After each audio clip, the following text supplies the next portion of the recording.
Anak, may pasalubong ako sa'yo oh. Tingnan mo dali. Wow, ang ganda naman po nito, Nay. Salamat po ah. Wala yun, anak. Napulot ko lang naman yan sa tambakan ng basura. Maganda pa, kaya kinuha ko. Nagustuhan mo ba? Opo, Nay. Ang ganda po. Nay, sama na lang po ako sa inyo sa pangangalakal. Ayaw ko na rin po kasi mag-aral eh. Lagi na lang po kasi nila akong inaaway. Sabi nila, isip bata ka raw. Abnormal ka raw, Nay. Hindi naman po yung totoo, hindi ba? Naku anak, ba't yun? Huwag kang hihinto sa pag-aaral kasi magiging kagaya kita. Hindi ka matututong magbasa. Yung mga classmates mo na nang-aaway sa'yo, hayaan mo na lamang sila anak. Sabi nga hindi ba, kapag binato ka ng bato, batuin mo na lamang ng tinapay. Ayoko po, Nay. Sayang po yung tinapay. Sagot nito at sabay na lamang silang natawa. Lingid sa kaalaman ni Victor, naisip bata nga talaga ang kanyang ina. Ang akala kasi niya ay sinasabayan lamang siya nito dahil bata siya. Pero habang tumatagal at nagkakaisip siya, ay napagtatanto niyang tama nga ang sinasabi ng mga tao at pati na rin ng mga kaklase niya patungkol sa kanyang ina. Hanggang sa mag-high school na nga si Victor, ang tingin pa rin sa kanya ng kanyang ina ay musmus pa rin na naa-attract sa mga laruang pambata. Isang araw habang pauwi siya kasama niya ang kanyang dalawang kaibigan, ay nakasalubong nila ang nanay niya. Vic, yung nanay mo oh.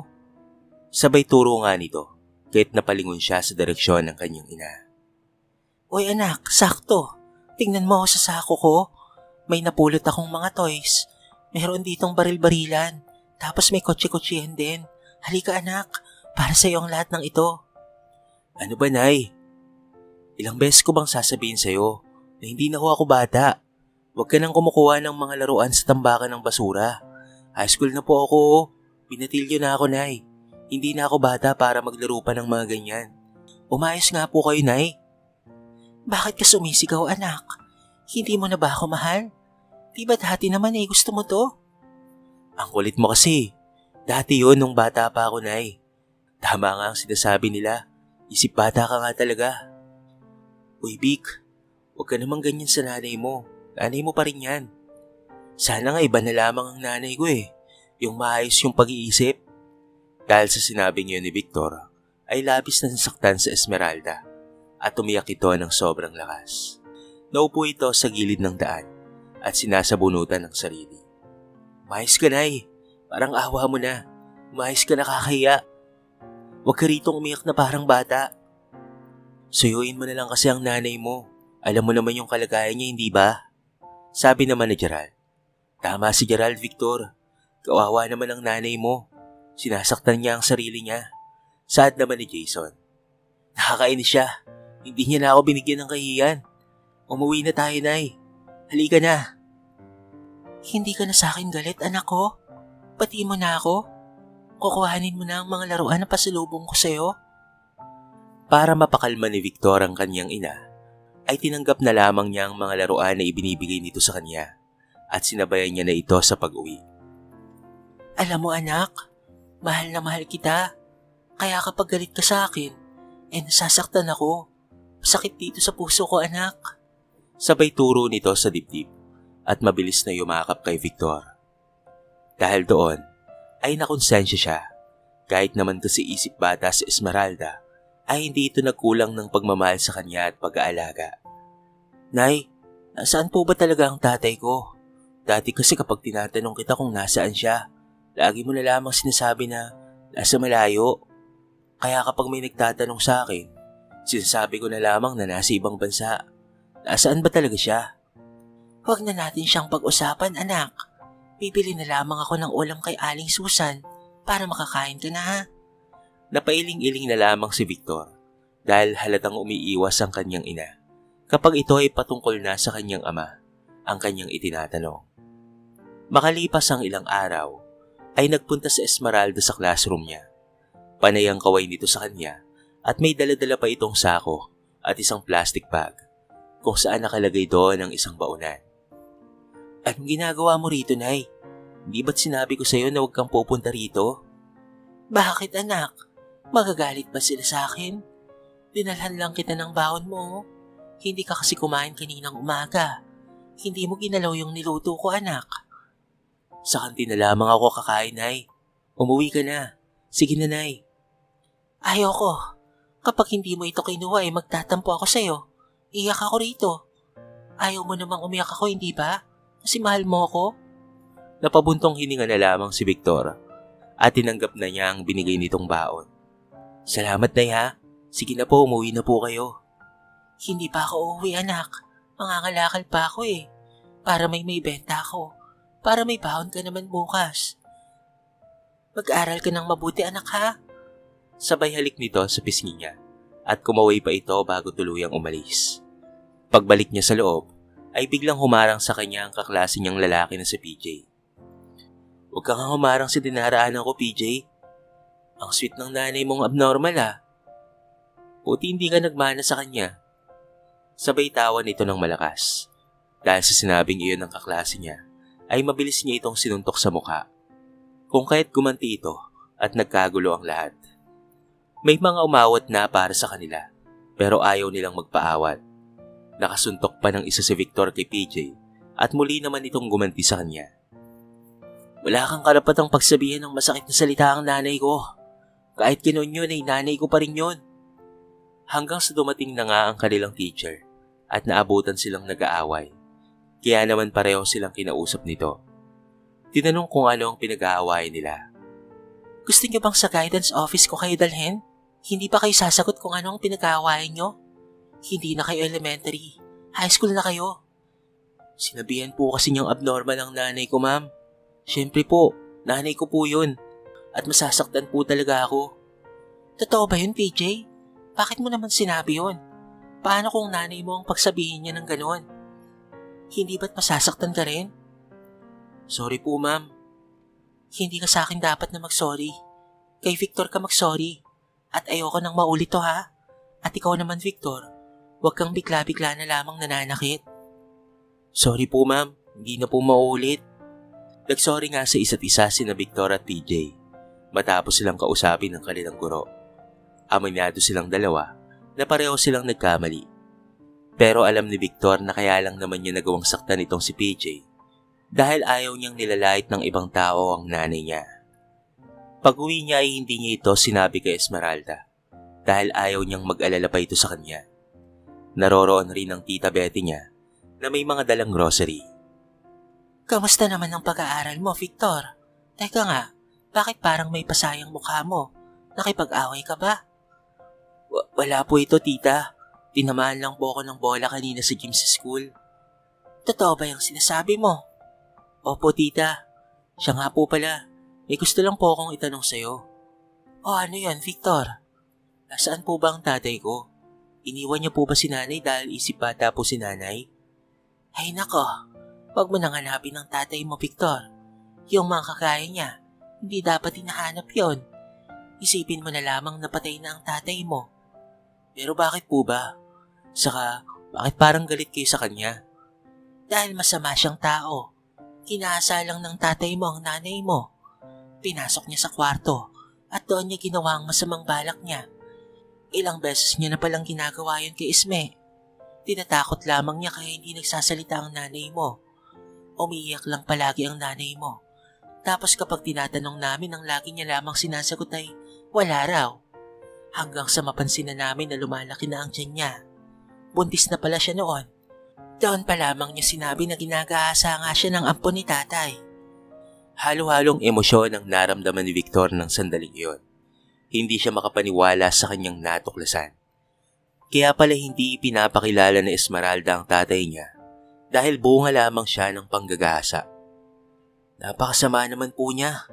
Hindi ko po alam na gano'n ang nangyari. Ang sabi niyo po ay ampun lamang siya ng tatay niyo, ng lolo ko po. Oo, bata pa lamang yon nung ampunin ni tatay dahil uli lang lubos na. Anak yon ng kasamaan sa trabaho ni tatay. Pinalaki siya ni tatay. Minahal at pinag-aral. Tapos kawalang yaan lamang ang igaganti niya. Nabatay si tatay ng masama ang loob sa kanya. Pero nasaan po siya? Nakulong po ba? Oo. Inilaban namin pilit yung kaso hanggang sa tuluyan na nga siyang makulong at pagdusahan niya ang kasalanan niya sa nanay mo. Pero makalipas lang ang ilang buwan, nabalitaan namin na namatay siya sa riot doon sa kulungan. Napakabait ng nanay mo, Victor. Kahit isip bata siya, kinaya kanyang buhayin sa sinapupunan niya. Ang sabi pa nga niya ay, ibinigay ka sa kanya ng Diyos, kaya't nung isinilang kanya, napakasaya niya. 4 na taon ka nung ikinasal ako, kaya kayong dalawa na lamang ng nanay mo ang naiwan dito sa bahay. Sabi ko nga sa kanya, hindi niya kailangang mga lakal dahil nandito naman ako na nagbibigay ng pera at pangangailangan niyong mag-ina. Pero ang sabi niya sa akin, gusto ka raw niyang buhayin sa sarili niyang pera. Hindi na nga napigilan ni Victor na mapaiyak at kaagad niyang pinuntahan ang kanyang ina na naroon sa kusina at inaayos ang mga grocery na pinamili ni Betty. Kaagad niya itong niyakap at pinaghahalikan sa pisngi. Paulit-ulit rin niyang sinasabi na mahal niya ito. Tuwang-tuwa naman si Esmeralda dahil sa ginagawa niyang pagyakap at paghalik dito. Teka, bakit ang sweet-sweet naman ng anak kong pogi? Siguro ay hihingi ka ng pera sa akin, no? Sakto, nakabenta ako ng kalakal. Mabibigyan kita ng pera. Nay, sorry po ah. Sorry po sa pagsusungit ko sa'yo. At minsan ay kinakahiya pa kita. Hindi ko kasi alam yung mga pinagdaanan mo eh. Mahal na mahal po kita, Nay. Pangako ko, hindi na po ako magiging masungit sa'yo. At wala akong ibang gagawin kung hindi ang mahalin ka at alagaan. Masaya namang nakatanaw sa kanila si Betty. Ang lambing naman ng mag-ina. Sama naman ako sa yakapan niyo. Sige ho, tita. Halika po rito. Naging malambing at mapagmahal ngang anak itong si Victor. Hindi niya na sinusungitan pa si Esmeralda at lagi niya na lamang iniintindi ang ugali nito.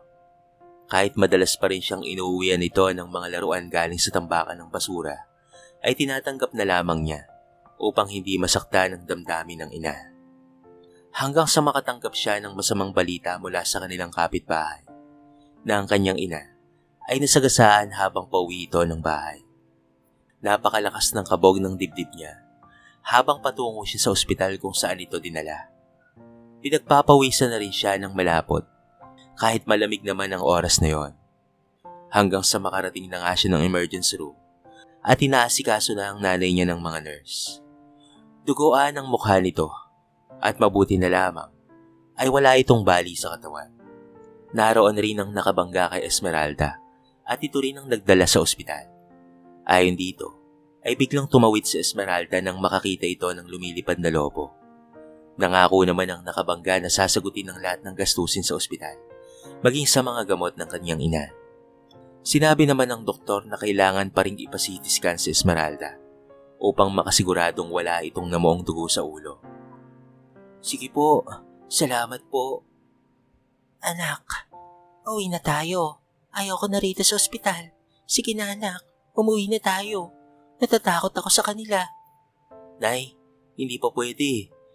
Kailangan ka pa raw ipa-CT scan at kailangan pa nating malaman ang result nun. Ano yun anak? Anong gagawin sa akin? Baka masakit yun anak ha? Natatakot talaga ako sa mga doktor. Parang awa mo na anak. Uwi na tayo, sige na. Sige na kasi anak. Nay, huwag nang makulit, okay? Alam kong ikaw ang nanay ko at anak mo lang ako. But this time, please, ako ang masusunod muna. Basta kapag sinabi ng doktor na pwede ka nang lumabas, doon pa lamang tayo uuwi. Gets mo ba ako, Nay? Ngumuso naman ito at tumango sa kanya. Nakatingin lang naman ang lalaking nakabangga kay Esmeralda. Bakit nga pala hinabol mo yung lobo, Nay? Gusto ko kasing ibigay yun sa iyo, anak, para masaya ka. Naalala mo ba nung birthday mo? Sabi mo gusto mo ng balloons. Pero hindi ako nakabili kasi wala akong pera noon. Kaya nung nakakita ako ng lobo, hinabol ko anak. Kaso nabangga naman ako. Sa susunod po, Nay, huwag mo nang gagawin yun ha. Saka, titingin ka sa kaliwat kanan bago ka tumawid. Buti na lamang at sugat lamang sa mukha ang natamo mo. Paano kung mas grabe pa dyan yung nangyari sa'yo? Paano na ako, Nay? Patawad anak. Pangako hindi na mauulit. Dapat lang talaga, Nay, na hindi na mangyari yan. Kasi sobra akong nalulungkot. Nang maisagawa nga ang CT scan, kinabukasan rin ay nalaman na nila ang resulta at nakitang wala namang namong dugo sa ulo ni Esmeralda. Kaya naman nakalabas na rin ito ng ospital.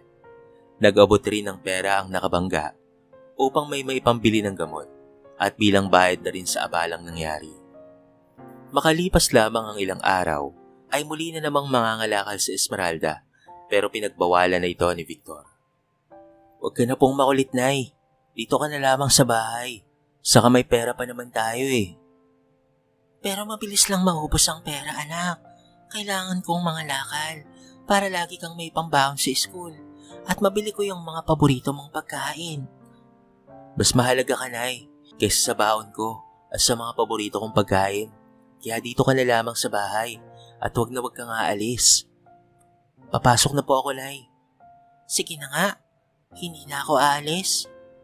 Ang sungit-sungit mo na naman sa akin eh. "Para rin po ito sa safety mo, Nay. Pupunta raw mamaya si Tita Betty rito. Hindi siya nakapunta sa ospital kasi nilalagnat rin siya." Habang nasa eskwelahan nga si Victor, ay hindi mapanatag ang kalooban niya. Iniisip niya na baka lumabas na naman ang nanay niya upang ito'y mangalakal. Kaya't nagpa siya na lamang siya ng magpaalam sa teacher niya at sinabi niyang may emergency sa bahay upang payagan siyang umuwi. Mabuti na lamang at sinunod nga nito ang bilin niya at naabutan niya itong kumakain nga ng agahan. O bakit ka bumalik, anak? Wala ba kayong pasok? "Meron po, Nay. Kaso, naalala kasi kita eh. Akala ko'y lumabas ka." Hindi, anak. Sabi mo ay walang lalabas, hindi ba? Kaya hindi ako lumabas. Ayoko naman na magalit sa akin ng anak ko. Tumulo naman kaagad ang luha ni Victor at niyakap niya ito. "Mahal na mahal kita, Nay, at hindi ako magsasawa na sabihin yan sa'yo. Daig mo pa nga yung maayos na mag-isip eh. Kasi yung ibang nanay, matured ngang mag-isip, pero kayang ipalaglag yung mga anak nila o hindi kaya ay pinapabayaan. Pero ikaw, Nay, hindi.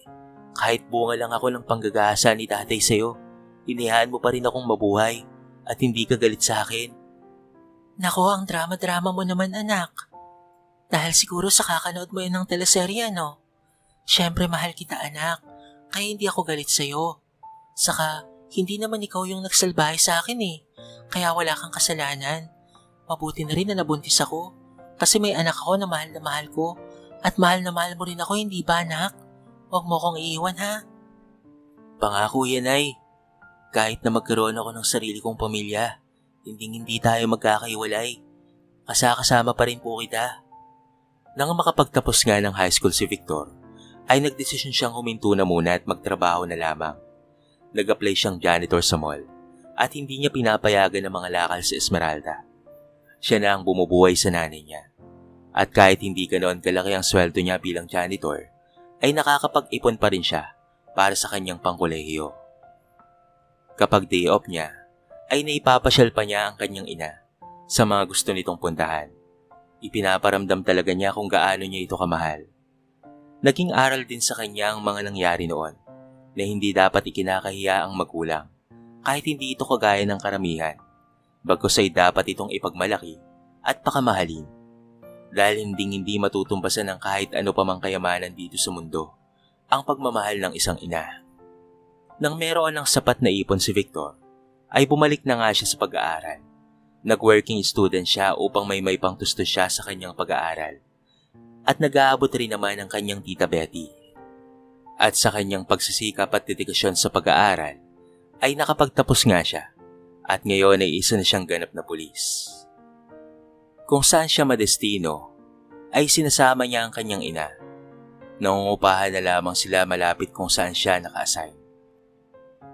Ang gwapo naman talaga ng anak ko. Hindi talaga ako makapaniwala na pulis ka na, anak. Dati lang ay naglalaro ka ng baril-barilan eh. Ngayon totoong baril na ang hawak mo. Nanguhuli ka ng masasamang tao. Maganda ka kasi, Nay. Kaya gwapo ako. Saan pa ba ako magmamana, hindi ba? Di sa ilang po. Anak, gusto ko na ng apo. Kaya sana ay mag-asawa ka na. Para naman may mabigyan na ako ng mga laruan. Gusto ko ulit mag-alaga ng bata eh. Nako, saka na yan, Nay. Darating din tayo dyan. Basta ngayon, ikaw na muna ang priority ko. At pati itong trabaho ko. Pasok na po ako sa trabaho na ya. Huwag kang magpapakapagod dito ha. Oo anak, masusunod anak. Sabay saludo nga nito sa kanya. Kaya naman napangiti siya at hinalikan niya ito sa noo.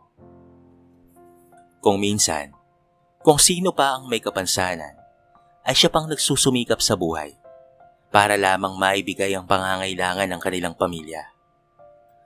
Dito na po nagtatapos ang ating maiksing kwento sa araw nito. Sana po ay nagustuhan nyo. Kayo mga kabarangay, anong masasabi nyo sa ating kwento sa araw nito? I-comment nyo naman sa baba ang inyong mga reaksyon at babasahin natin ang lahat ng yan. So paano kabarangay? Hanggang sa muli, thank you so much and peace out.